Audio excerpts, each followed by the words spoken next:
Hi,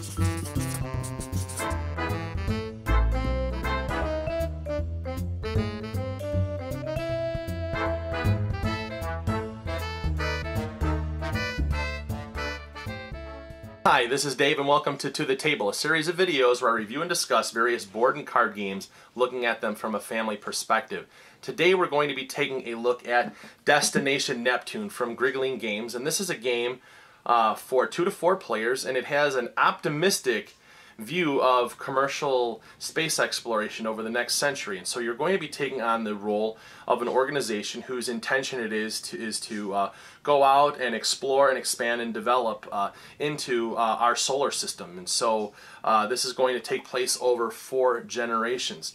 Alright, let's take a look at this game, how it's played, and I'll come back and I'll give you my thoughts. Okay, I have Destination Neptune set up here for 2 players, and I'll go over the 2-player specific rules when we get into the gameplay. But I want to talk about the components here real quick. We have the game board here in the center where all the action is going to be taking place. There's 10 different locations here that players' organizations will be able to travel to perform various activities, such as doing research missions or building bases or establishing factories and colonies. So that's where all this is going to happen. If you see this yellow line here, this is the travel routes that we will be able to traverse on through the game, and there's a baseline fuel cost that's associated with it. Down in the lower corner here is basically a technology tracker here where the different organizations, which is what the players are representing, will be able to control and have access to, and I will get into what that means during the gameplay here.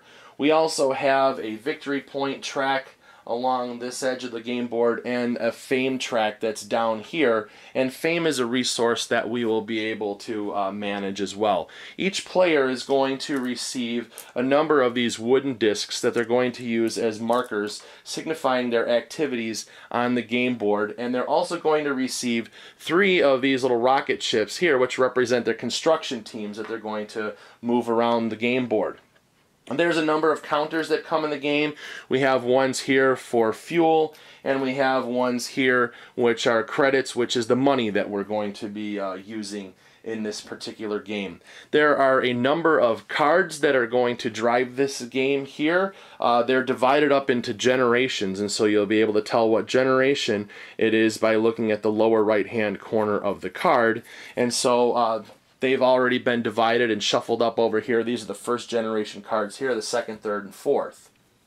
There are some optional cards that you can use as well, and I have them set up off to the side over here, and that is these event cards here. And there are certain cards that we play that will trigger events, and the events will have a lot of times include a location. So we have this stack of location cards that we will be able to use as well. And finally, there are a couple of cards here that these are actually more like tiles, and we have Diversification and Intrepid Spacefarer, and these are going to give you additional victory points based upon certain things that you can do. So very similar to like Settlers of Catan with longest road or largest armies, and those are going to be moving around the table depending on which player meets those specific conditions. And we have got some player aids here as well. So to get this game started up, what we have done is shuffled up the first generation cards, and each player has now a starting hand of 5 cards. As we're getting ready to start the game here, I wanted to focus in on a couple things on the game board. And first of all, let's take a look over here. We'll just look at Mars because it's right in the center of the screen. And if you notice here, there's 2 different locations on Mars. We've got the polar regions and the mineral beds. And there are a bunch of symbols here. And these first purple ones here represent research missions. And so in order to do anything else, we are going to have to perform research missions to establish some sort of contact or have some sort of information before we can do anything else. Once we have established research missions, then we can go on to build bases here. And some of them, if we look here in the mineral beds, we'll just be able to build the base no problem. But if you notice here, this one has this little symbol here, which these squiggly lines, and it is a technology prerequisite that we're going to have to have. So you're either going to have control or access to high efficiency insulation. And I'll get into the whole control and access thing in just a moment. And if you notice this little blue line that's connecting the two, that's the relationship of first you have to have a research mission in order to build a base. And once we have built a base, now we can go on to either build a factory or a colony or both if we have the opportunity. And so once we have a base established, then we'll be able to do these other things. And these also have technology requirements too. For example, here, these each require enhanced fission power. And then on the colonies, there's another additional cost of how many credits it is going to cost to build that colony. So in the mineral beds, it's going to be a little bit pricey to build one there. But that is what those symbols mean, and they're all over the board. And there are specific factory types. For example, here, if we built this mineral bed here, this specific symbol is telling me that this is a factory with minerals. So you're going to possibly, when there's production cards played, get additional money for doing that. So there's different things around the board as well. So I wanted to cover that first. And what we're going to do then is also at the start of the game is we're going to place our 3 construction teams in this space here that says Team Start on Earth, and all of the activity is going to be based starting from Earth's surface. So so we want to be able to understand that that's where all the action is going to take place. Okay, so this is a card-driven game, and so what we're going to do is be playing cards in order to initiate specific actions on the board. And so let's take a look at our starting hand of cards here. And we have 5 of them in our hand, and we have a couple of research mission cards, and these are going to allow us to go out and perform research missions and establishing contact and gathering up what we need to know and do before we're able to go on and build things later on. We have this factories produce card here, and so each player will receive money for each factory that they have, and there's going to be additional rewards possibly. We have this build action here, which is going to allow us to build things. It's going to trigger a whole build phase for all of the players. And then finally, this attract investors. This is going to get some money going. And so what's going to happen is, as we're playing these cards, they are essentially going to affect all of the players, but sometimes the player who plays it first is going to have an extra benefit. So I'm going to get into that as well. So the first thing that we can do is, if there's a card here that we don't necessarily want to have in our hand, we can sell it for money to this opportunity track that's going to be off to the side over here on the game board. And in a 2-player game, when we sell a card, we will receive 1 credit. If you're playing with more than 2 players, you'll receive 2 credits for selling a card. Well, right now, we don't have any factories that are going on, and so I'm going to choose to sell this card to the opportunity track. So what I'm going to do is I will place this over to the side on the opportunity track, and I will receive 1 credit from the bank. And so now with the opportunity track there, it's going to have a limit out there of cards equal to the number of players. So with the 2-player game, we'll only have 2 cards that are out there. And so if we keep cycling through cards, essentially the one that's furthest to the right is going to be discarded. Now, because the card is now on the opportunity track, other players can also choose to play that. Or later on, if it's still there, I can choose to play that as well. So that's the one thing that I can do, is I may sell a card to the opportunity track. Next, I have to play a card from my hand. And so what's going to happen is, if I play a card from my hand, first thing I'm going to do is I'm going to generate some fame as a resource that I have. If I choose to play a card from the opportunity track, I won't get that fame.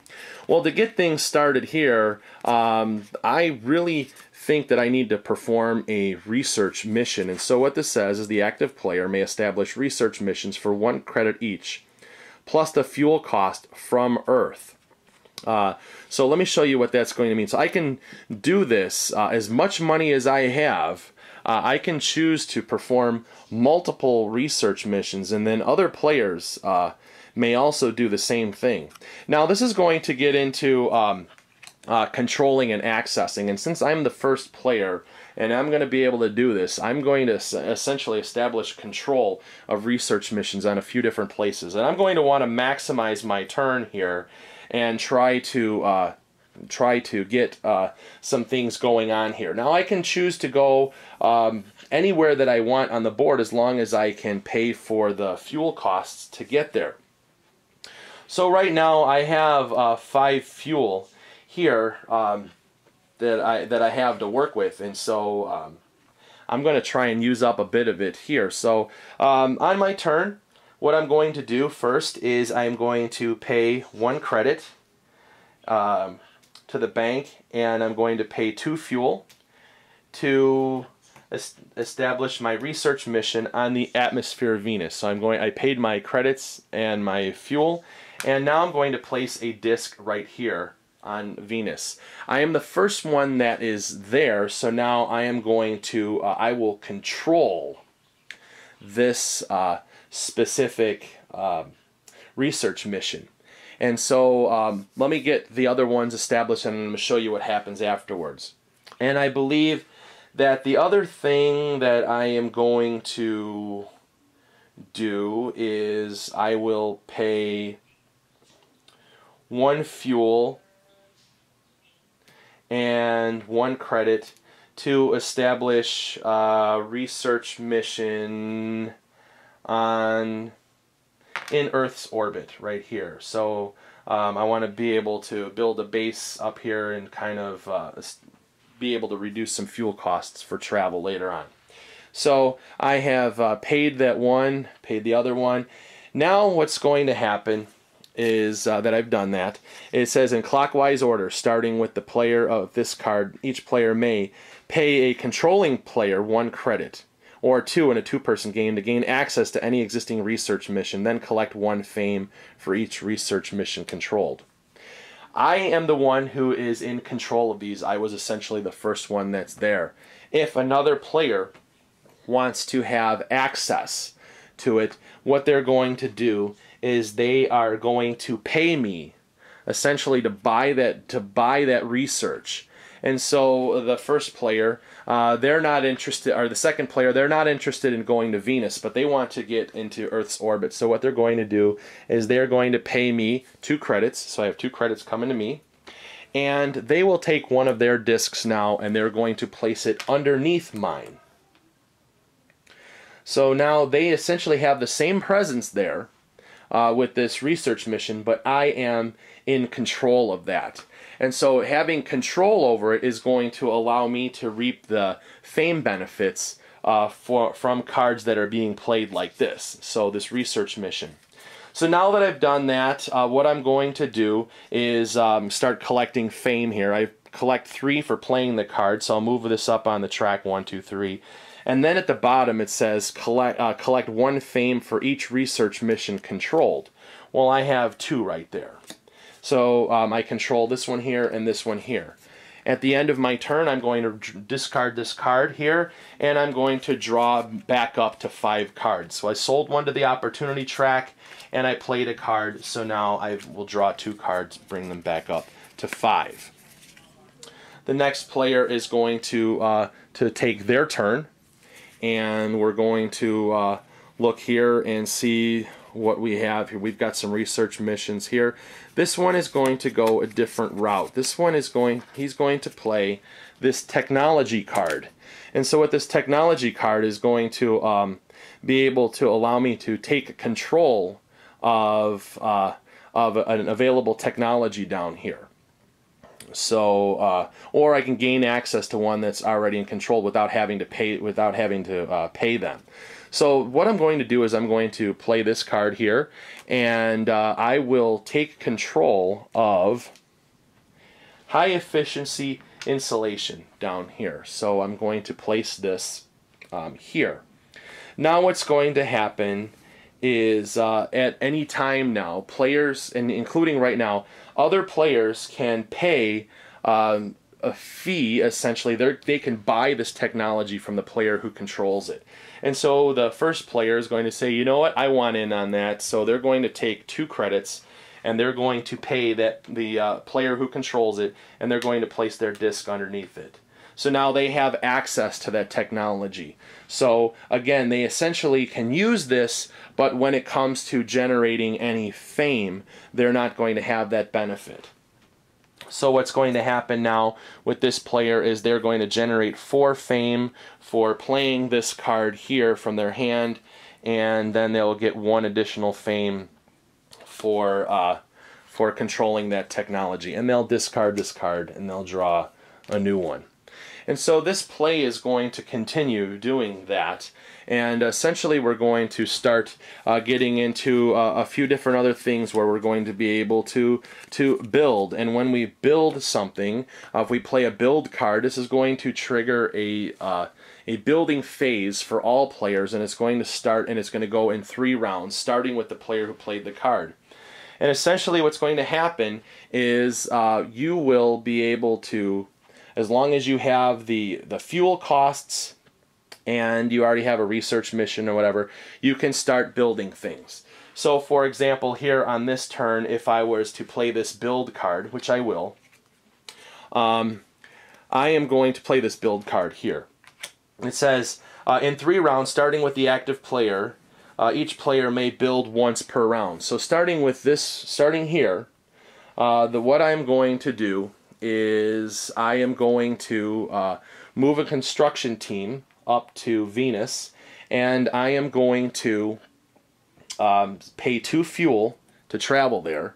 So I'm paying the 2 fuel, and I am going to build a base here on the atmosphere of Venus.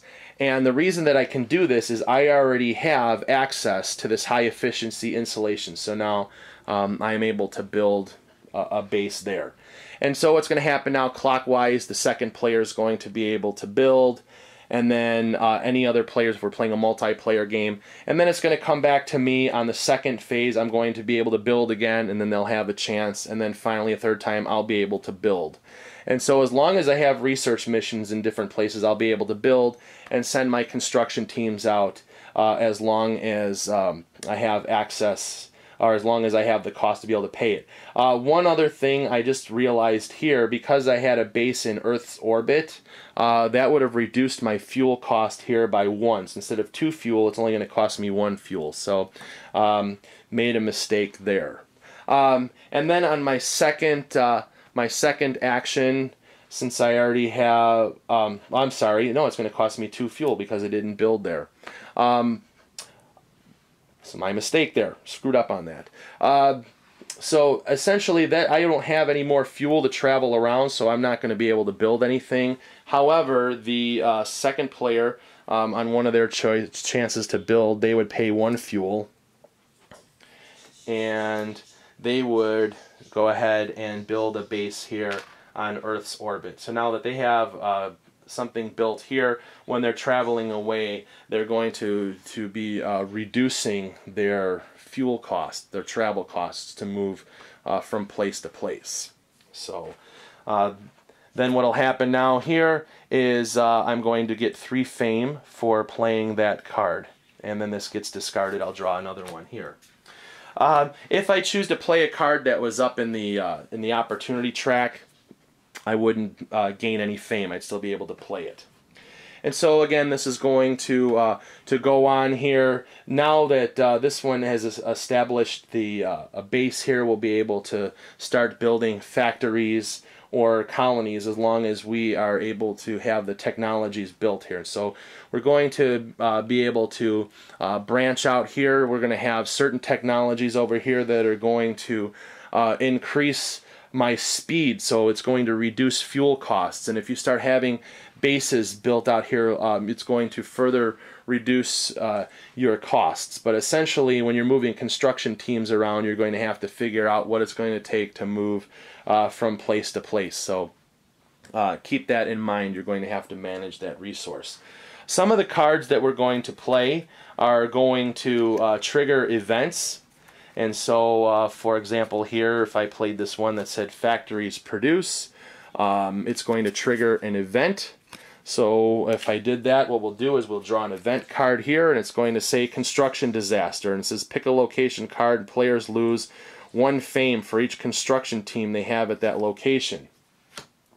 So if I flip this up and this says Earth, which is really, really bad, we have...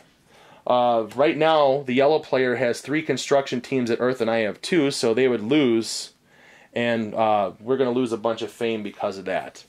So you're going to have these events that are going to come in and can have either a positive or negative effect to the game. And then once we're done with the location, we shuffle it back in the location deck. We're going to continue to go around taking turns, and we'll be playing cards and using our actions, and we'll be spreading out all over here.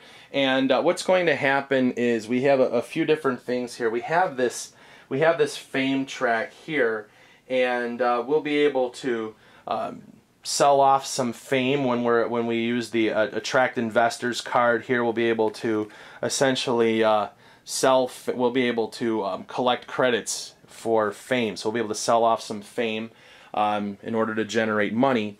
And as we're playing cards, what's going to happen is eventually we're going to play through all the cards in this first deck, which is the first generation. And so once we play through the first generation, it's going to trigger some scoring here, and we'll be able to score points based upon the number of factories and colonies that we have built, and then whoever has the most fame will gain victory points for as well.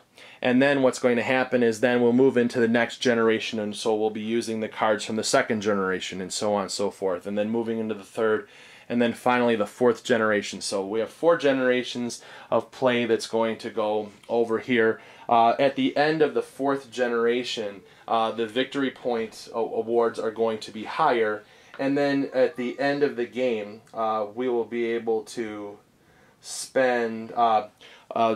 actually not even at the end of the game, but at the end of each generation when they're scoring or there's a scoring opportunity, we will be able to spend credits to gain victory points. But you can spend no more than 10 credits. So you can take some of your money and buy victory points. So it's going to come down to how you're going to manage that resource. And then you also have these other cards here, this diversification and intrepid spacefarer, that are going to give you particular awards here. So for example, this one here, +3 victory points to the player with bases on the most planets. So if you went all over the place and you have more bases established than anybody else, you're going to have this for 3 victory points. And then we have the intrepid spacefarer to +3 victory points to a player with a factory or colony furthest from Earth, where that player also controls the research mission. So if you're all the way out here in the Kuiper Belt and you have that factory built, but you don't control the research mission, chances are you may not be the furthest away. Even though this is one of the furthest points here, you have to have control of that research mission. So lots of different things going on here, but I just wanted to give you a taste of how different things are happening in Destination Neptune. All right, let's talk about Destination Neptune.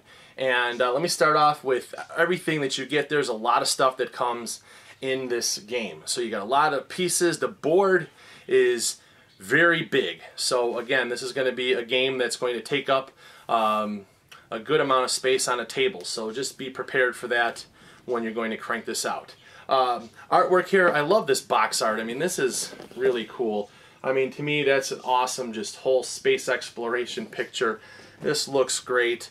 And there's really nice artwork that's on the cards that come in the game. And I like the image from NASA that they used on the game board here. So, and then you've got nice wooden rocket ships. Those are cool. And we've got plenty of little wooden discs that we're using for markers. So, so nice, good quality components that you get in this game. Looking at the gameplay, this game, it's fun and there's a lot of cool things that are in there. if I look at the game theme first, let me talk about the theme first, because this is space exploration and it's based on science fact. And so doing a little bit of research of the game and being able to find out that the designer of the game, Ian Brody, actually took a lot of time researching around the planets and different bits of information, and did calculations to actually figure out what the fuel costs are going to be moving around the board. So that is kind of a realistic application in figuring out, like, if it's moving from this place to this place, it's going to cost this much fuel, and you have to have certain technologies to build in particular places. For example, if you're looking on Mars, like right here, it's the polar regions, you have to have the high efficiency insulation in order to build a base. So you can't just go and build a base. You have to have certain technologies to allow you to be there and support human life. So lots of research that has gone into this game, and it just kind of helps really bring about this theme of space exploration and it making it real and science fact, and this is in our own solar system. So it's not in some created world.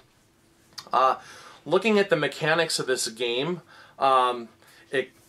you can tell that there were certain elements that were borrowed from other games, and they kind of put together, and it makes this one kind of it makes it work.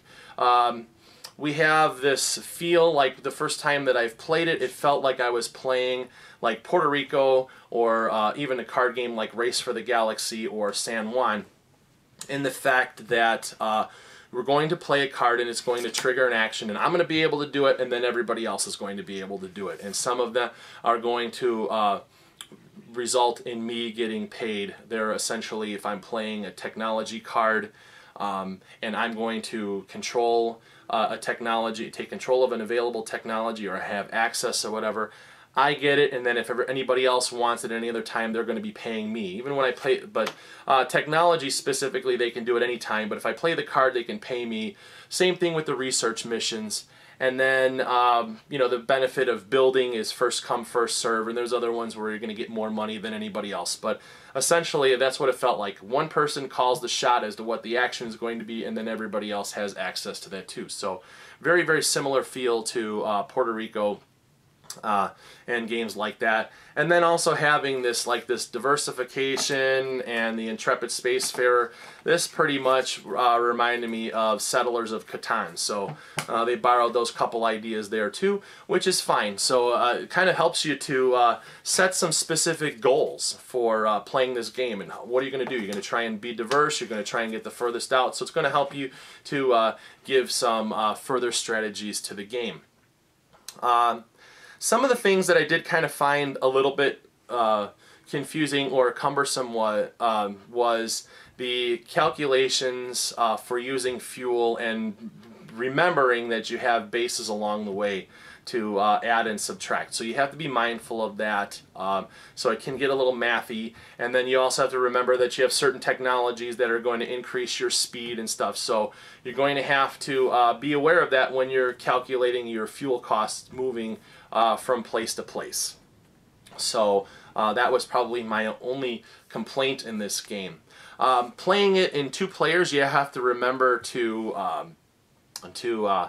use the rules for that. Otherwise, you're going to end up with an overflow of money, and it's going to seem kind of out of whack. But you just have to make sure that you adjust what when you sell cards to the opportunity track, that you're going to only get one.